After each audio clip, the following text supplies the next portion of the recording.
20 জানুয়ারি 2025 সোমবার শিয়ালদা আদালতে 210 নম্বর রুম, ঘড়ির কাঁটা ঠিক 2:45 ঘরে এজলাসে ঢুকলেন বিচারক অনির্বাণ দাস।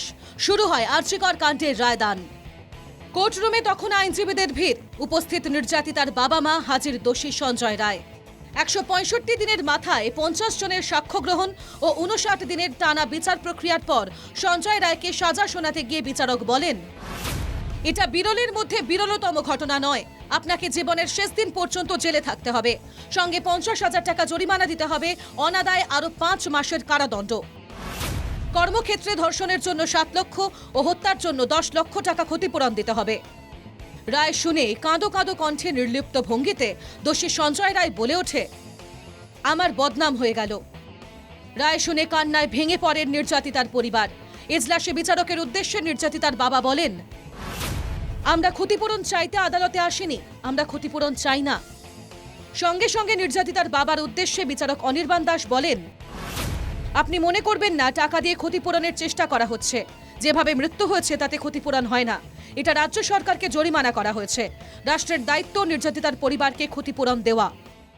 যাবজ্জীবন দিয়েছে। আমরা আমাদের আর্গুমেন্টে বারবার ধরে বলেছি there has been some laches in the part of the investigation agency.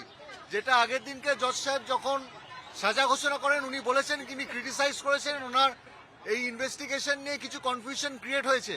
বাদবাকি ডিটেলসটা ওনার জাজমেন্টের কপিতে আসবে, সেখানে দেখে আপনাদেরকে বলতে পারবো yes it is the ল্যাচেস of the investigation agency, যে পুরোপুরিভাবে ওনারা করতে পারেনি। কারণ ওনাদের বক্তব্য ছিল আজকে ক্যাপিটাল পানিশমেন্ট, কিন্তু জজ সাহেব আজকে যাবজ্জীবন দিয়েছে। ইনভেস্টিগেশনের পার্ট বাকি আছে, বাকিটা আমরা জাজমেন্টের কপি পাই দিয়ে বাকি আপনাদের জানাবো। জাজমেন্টের কপিটা পাই, আমরা তো সর্বোচ্চ সাজা চেয়েছি। আগামী দিনে তো আরো ইনভেস্টিগেশন হবে, সেটা যাতে ঠিকঠাক হয় সেটার দিকে আমরা এগোবো। মূলত 3টে ধারায় ওনাকে দোষী সাব্যস্ত করা হয়েছিল, 64, 66, 100, 31। हम लोग भी बिल्कुल ही सेटिस्फाइड नहीं है, क्योंकि जजमेंट तो इन्वेस्टिगेशन और पूरा प्रोसेस होने के बाद ही होना चाहिए था। देखना चाहिए था इन्वेस्टिगेशन में ये जो कौन कौन आदमी और भी है सर्टेन हो जाते हैं कि कितना आदमी इन्वॉल्व था और मेरा एक्यूज का पार्टिसिपेशन कितना था।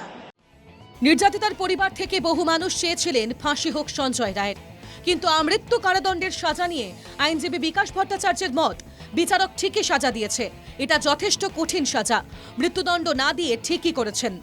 এটা নতুন কিছু হওয়ার কথা ছিল না, এবং যাবজ্জীবন কারাদণ্ডে যথেষ্ট শক্ত কঠিন সাজা, এবং এ নিয়ে তো নতুন কিছু বলারও নেই, ভাবারও নেই, গল্প তৈরি করার সুযোগ নেই।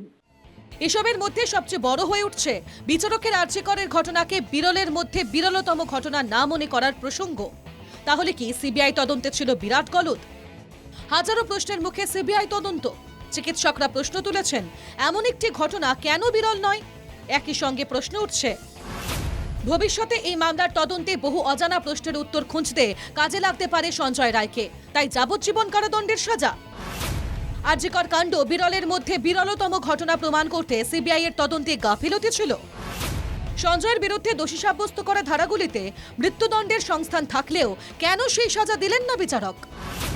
এখনো কেন প্রমাণ হলো না 9 আগস্ট আরজিকরে চিকিৎসক ধর্ষণ খুনের মোটিভ কি ছিল এবং আরও কেউ জড়িত ছিল কিনা? Bureau report, NKTV Bangla.